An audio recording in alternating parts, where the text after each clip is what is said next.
വർഷങ്ങൾക്ക് മുന്നേ ബെൻസ് വാസു എന്ന പേരിൽ പ്രഖ്യാപിക്കപ്പെട്ട ചിത്രം ഇന്ന് കെ.ആർ. സുനിലിൻ്റെ രചനയിൽ തരുൺ മൂർത്തിയുടെ സംവിധാനത്തിൽ മോഹൻലാലിനെ നായകനാക്കി തുടരും എന്ന പേരിൽ പുറത്തു വന്നിരിക്കുന്നു.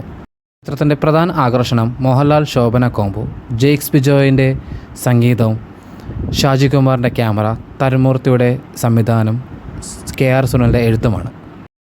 ഇതിൽ മുഖ്യ കഥാപാത്രമായി വന്ന പ്രകാശ് വർമ്മ എന്ന നടൻ്റെ പ്രകടനം എടുത്തു പറയേണ്ടിയിരിക്കുന്നു.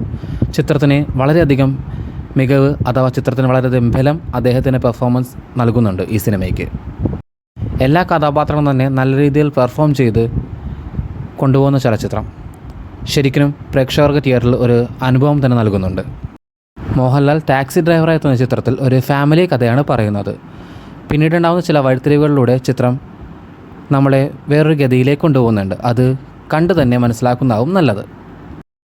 ജെയ്ക്സ് ബിജോയിൻ്റെ സംഗീതം അത് തീർച്ചയായും എടുത്തു പറയേണ്ട ഒന്ന് തന്നെയാണ്. പാട്ടുകളായാലും പശ്ചാത്തല സംഗീതമായാലും നമ്മളെ സിനിമയുടെ ഏറ്റവും പീക്കിലെത്തിക്കാൻ ഇവയ്ക്ക് രണ്ടിനും സാധിക്കുന്നുണ്ട്. സിനിമയെക്കുറിച്ച് ഒറ്റവാക്കിൽ പറഞ്ഞാൽ ഒരു പ്രേക്ഷകൻ എന്ന നിലയിലായാലും ഒരു ആരാധകൻ എന്ന നിലയിലായാലും തിയേറ്റർ വിട്ട് പൂർണ്ണ സംതൃപ്തിയോടെ ഇറങ്ങി വരാൻ സാധിച്ച ഒരു മോഹൻലാൽ സിനിമ, അതും കുറേ ഇടവേളയ്ക്ക് ശേഷമാണ് പൂർണ്ണ സംതൃപ്തിയിൽ ഒരു മോഹൻലാൽ സിനിമ കണ്ട് ഇറങ്ങാൻ സാധിക്കുന്നത്. ഇനിയും ഇതുപോലുള്ള നല്ല സിനിമകളായി തരുൺ മൂർത്തിയും കെ.ആർ. സുനിലും മോഹൻലാലുമെല്ലാം തുടരും എന്ന് പ്രതീക്ഷിക്കുന്നു.